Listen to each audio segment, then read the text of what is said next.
Hello, everyone. Once again with Trading Track today. We're going to talk about today you must need to buy this stock in 2025. Do you know why? Because we like money. Have you guys thought about tired of being broke? This stock might save you, or at least buy you a cup of coffee a month. Let's talk about Apple. Everyone knows Apple because they love them. Why do we need to buy the stock?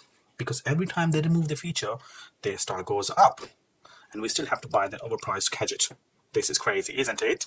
Let me tell you about the growth strategy. In 2020, they removed the headphone jack. The stock has gone up. In 2025, they removed the entire phone and the stock has gone to the moon. That's crazy. Regardless of that, whatever they do, you're going to buy this stuff. Just might as well buy this some stock. Happy days.